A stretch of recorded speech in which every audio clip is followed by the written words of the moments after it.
विश्व के कोने कोने में यूट्यूब के माध्यम से हमसे गुरु मंत्र लेकर वैदिक परंपरा में आगे बढ़ने वाले मेरे प्रिय शिष्यों, सज्जन और सन्नारियों, आज का प्रश्न है कि पति कब छोड़ेगा सौतन को। बॉम्बे बड़ा शहर। भारतवर्ष में बॉम्बे बहुत बड़ा शहर है। दुनिया की भारत की इकोनॉमी 60 से 70% तक बॉम्बे से चलती है। बॉम्बे लंदन से ज़्यादा महंगा और उदार शहर है। अंधेरी ईस्ट में रहती थी पूनम चंद्रावरकर, नाम हमने बदल दिया है। सुनो सत्य बात, पूनम महाराष्ट्र के छोटे से शहर में पैदा हुई थी। पिता सामान्य नौकरी करते थे, न मध्यम थे न गरीब थे, खाते पीता परिवार था। पूनम वहीं हुई, पढ़ने में बहुत होशियार थी तो कंपनी सेक्रेटरी बन गई। नौकरी बॉम्बे में लगी।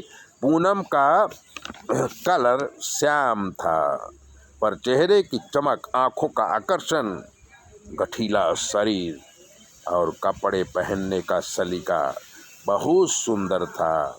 जवानी में वो किसी अप्सरा से कम नहीं लगती थी। कितनी सुंदर और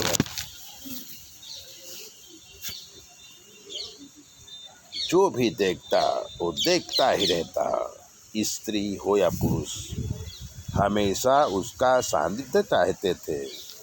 नौकरी मिलने के बाद पिता ने लड़का ढूंढना शुरू किया और एक प्रसिद्ध फैमिली सुरेश मराठी के साथ उसकी शादी कर दी। सुरेश इंजीनियर था, उसके पास छोटी सी फैक्ट्री थी। पूनम और सुरेश दोनों मिलकर बड़ी कंपनी बनाए और व्यापार को बढ़ाया।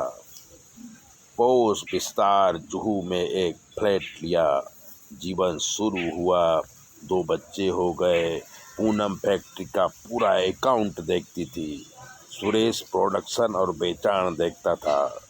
जीवन बहुत सुंदर था, पर पूनम में कमी ये थी कि वो घर सही ढंग से नहीं चलाती थी।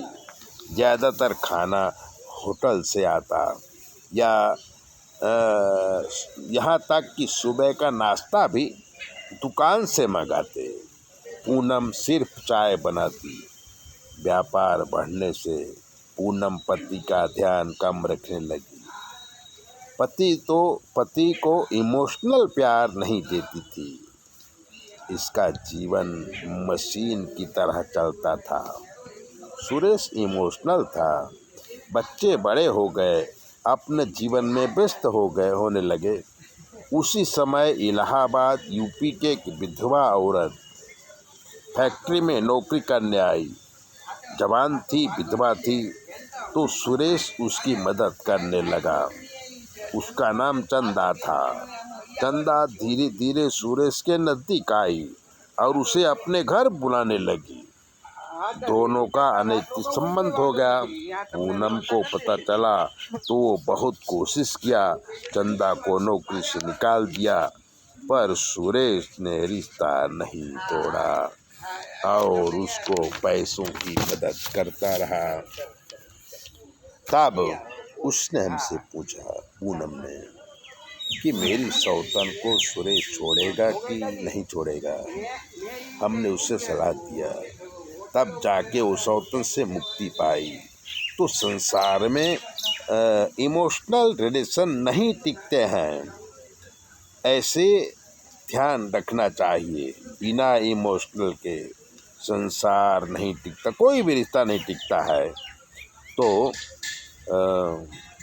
पैसा कमाओ, चाहे जितना कमा लो, इमोशनल नहीं हो तो कोई रिश्ता नहीं टिकेगा। मित्रों, परिवार चलाना प्रेम से चलाना चाहिए। ऐसी बातें जानने के लिए चैनल को सब्सक्राइबर करो, लाइक करो। और अगर आपके जीवन में कोई कष्ट है तो 9825200108 पर फ़ोन करिए। हम आपको बताएंगे कि आपको क्या करना चाहिए, आपके ग्रह कैसे हैं। चैनल सब्सक्राइबर करना ज़रूरी है।